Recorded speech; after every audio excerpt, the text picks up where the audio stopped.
I've got to say about our next guest, and I'm pleased to have him on in our final show. We've got a massive show. We've got Mitch Marsh joining us shortly. Sam Burgess is joining us. But our next guest, Brian, met this bloke late 90s, and I'd follow him around to Dimmick's bookstores. There was an aura about him. And I thought, there's something about this bloke. Hang on, you were stalking another person. Yeah, I was. And the person I was stalking, ladies and gentlemen, is on the line. The Sydney Roosters coach, the three-time, if you don't mind, premiership winner, Mr. Trent Robinson, joins the run home. G'day, Robbo. Joel, how are you, Fletch? Oh, Robbo, is that true? Is he following you around was. Dimmick stores? Do you think that's Dimmick stores? Following me around Dimmick stores? Dimmick's I like bookstores. it though, Joel. Yeah. I think it meant we hung out in the late 90s. We did, at Dimmick's bookstores. Now, Mr. Robinson, okay, hello to you. This one here says, looking forward to the Trent Robinson interview, boys, but I want to know about the barbecue gas bottle incident. What in the hell happened? Is it a matter of making sure you do your soapy water check before leaks? Glad to hear he and his wife and the family are okay at the end. Mark, a.k.a. the New Zealand Tiger in Oz. Robbo, can you take us through that, please? There was great concern about the coach of the Roosters at the time. Yeah, it was one of those simple sort of accidents that pretty scary at the time. Just a gas explosion. And my partner were, burned at the time, and there was a fair bit of concern, but we were all okay. It was, they're pretty scary, those things. Life can change in a split second, but we were, 2-3 weeks of burns, and we're okay. Sandra and yourself fine now, Robbo? Yeah, all good. Nothing lasting, which we're pretty lucky about. But it definitely puts life in perspective when something like that happens. Mitchell, all good. Okay, we are going to ask you about Reece Robson. We are going to ask you about Matty King and his ambition to coach New South Wales. We'll ask you about Terrell May. We'll ask you about the cheese. We'll ask you about the halves pairing. But in the meantime, tourists, we need to do this. Getting to know you, getting to know all about you. This bloke stumps up to all the press conferences, Brian, and all the many, many interviews, but no one really asks about him. I think we've got to get to know this bloke a little bit. Do a bit of a deep dive. A little bit of a deep dive. Robbo, take us back to your 15. What's life like as a 15-year-old, and where are you at that time? Camden. So I grew up in Camden, Cawdor, the Oaks, Camden. Just at St Greg's, playing footy, living a pretty simple life. But I was actually coached by Daniel Anderson at 15. Wow. That was my under 15s. Ando was my maths teacher and my footy coach. And that's when you start dreaming about trying to play NRL or footy, but a bit of a simple life out there. What sort of student were you, Robbo? I can't imagine you getting detention or getting in trouble. There was a bit of that, Fletch, at different times, but not to your extent. But there was. Whoa! It's not about me. It's not about me. We're getting to know you, mate. There was a bit of that. I enjoyed school. I loved it. I enjoyed going. I enjoyed learning. I enjoyed sport. Played lots of sports, cricket and footy and swimming, and did all those things. But I did enjoy school and did want to go on afterwards as well and do some study. That's what I do remember about you, Robbo. You were a great swimmer. Really? Oh, yeah. Weren't you? Like, when you had to go... Yeah, Mum was a teacher. Everyone that I've ever met from Camden said, my mum taught me swimming. And so, the backyard at home was always swimming lessons out at Camden, and I loved it. I loved it growing up. And then you get to about sort of 13, 14, and the training sessions become morning and night and all of that. But, enjoyed swimming. We used to go down at Bondi and do those... the Coal Classic and That's that right. Down your way, Fletch. And it's your way too now. So, Robbo, obviously we know that you went to the Chooks, then you went to the Tigers and then Parramatta. As a player. When did you realise you just thought to yourself, righto, well, I want to be a coach? Was there a club or a coach that, I know you mentioned Daniel Anderson before, but at the forefront of your mind you wanted to play? But then when did you I wanted to play. Yeah. But then honestly, you always think that you're going to make it. And then, when I look back at my career now, I see me a lot in players, and I'm going they're no chance of playing at different times. But there was things that I loved playing, and I enjoyed the teams I was in. But I didn't think there was an avenue for coaching. For someone that wasn't a good player, they weren't going to go into coaching. I thought it was going to be. I didn't really know. To be honest, I don't like looking too far ahead. I've never been a big planner, and so when I thought I was going to go into sort of strength and conditioning or something in that area, that's what I did at uni. And then I was at France, and I signed for 2 more years to play, tore my bicep, and I just knew that I was done. I was 28. I think I'm done.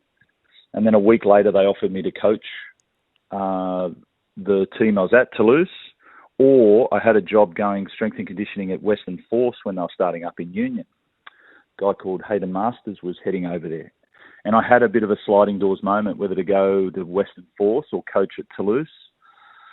And I decided to coach at Toulouse, and then, and then that started my journey. And then Joel came over in that year and played. That was the last defeat he had. Oh, sorry about that, Robbo. Sorry about that. But, mate, honestly, so you do that, sliding doors, and you become a coach. And then you had been assistant to, was it before or after with Brian Smith? There was a Todd Carney year where Todd Carney wins the Dally M, goes on a route, and you actually lead the grand final at half time. 2010. I think you might be the defensive coach at that time. And then, so set that scene for us, please, Robbo. Yeah, so I had 3 years. I left Toulouse after that season and went to Newcastle for 3 years as an assistant to Smithy. Yep. And then Smithy took the role at Roosters 2010. I think they come off the wooden spoon the year before. Todd Carney turns up in 2010, and we went on a tear. We started off okay, and then we flew home. We ended up getting beaten in the grand final by St George, who we got beaten by twice that year. Wayne's team, we couldn't beat them in that year. They were a great defensive team, but it was just an amazing year. Brian coached exceptionally well that year. Piercy, Carney, Braith, Sean Kenny Dow, Jared Wirra-Hargraves, Minnie, everybody was at their best in that year, and we're leading 8-6 and then got run down in the second half by a great St George team. So tell us how it happened, Robbo. So you now leave, you go back to Europe, and there's a shock appointment. It's a young Trent Robinson who not many people know too much about. And you're going to lead the Roosters into the 2013 season, which will be your first ever season as a coach. How did that play out? Well, it was funny. So after that 2010, I went and took the Catalans job. I went over there, loved coaching. I had guys like Steve Menzies and Scott Giroux and those sort of guys, and I loved coaching. And then about a couple of weeks out of September, I get a call about possibility of coaching the Roosters. Anyway, a week later, this was Nick Politis at the time, right? So I hadn't even spoken to Nick, did not have one conversation with him. Wow. I signed a 3-year contract. The day that I signed it, he rang me and said, okay, what are you going to do?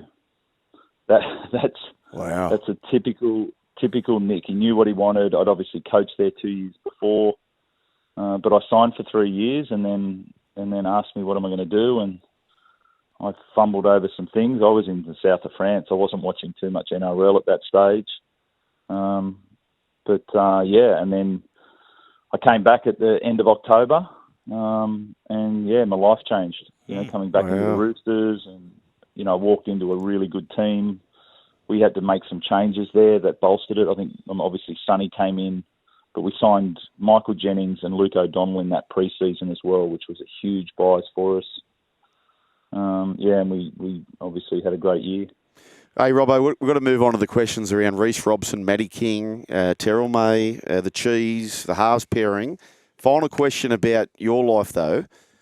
That first year, of course, you're going to win 3 and you get a back-to-back premiership, which we haven't got enough time to go into that, which is huge, huge. And Penrith have since replicated that. We hadn't seen it at the time for some time. But that very first year, your first year as a coach, at what stage or what moment that year did you know, holy dooly, I'm going to win the comp in my first year as a National Rugby League coach?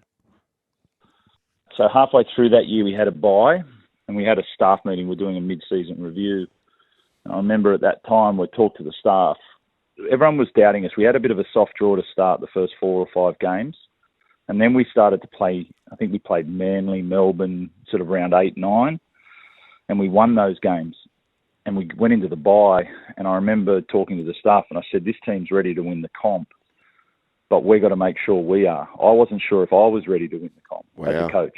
Yeah. And the staff. So we actually said, these guys are ready, but we better get ready. So, so a lot of it was over to us to improve because the team was ready to go. Robbo, you just mentioned before that you needed to make changes back then, 2013.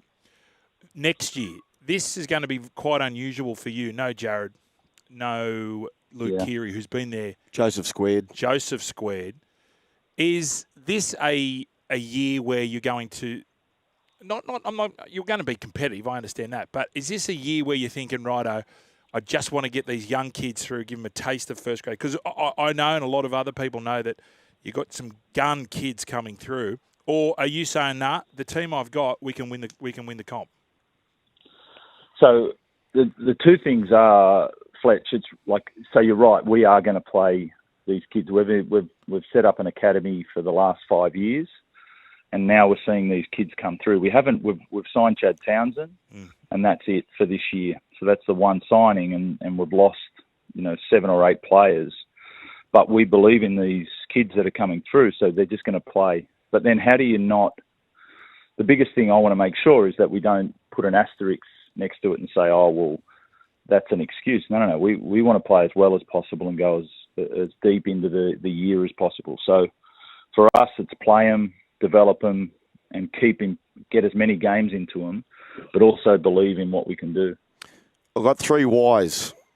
First one's Reece Robson. Why? Why the signing? How did it happen? How'd that play out? Yeah, so the season ends, and we start looking at our roster going into the future. We felt like, what did we need? We were re-signing Sammy Walker. We've got young halves coming through, and we felt like the successful teams, Fletch, you remember your 2002 hooker, Simon Benetti, Jake Friend, and even going back to Elwyn Walters. When Roosters have been successful, we've had, a really good service defensive hooker. And we felt like Reece was at the top of that list for us. He's a tough 80-minute defensive hooker, but beautiful service and a quick run and takes on the line square when he takes off. And we felt like that fitted the bill for us for the next 4 years, sort of from 26 on. And so we went about sort of heading towards signing Reece, and ended up being really good, clear conversations around strategy and how we wanted to play and how he wanted to play. So feel really confident about that. It's always hard when you have to tell someone that there's not a contract. There's been a lot written about Brandon and that conversation. It was pretty clear that we weren't going to sign him, but we're looking forward to this year, and he's been outstanding, his attitude and that towards it. But we felt like Reece was going to be our future from 26 on.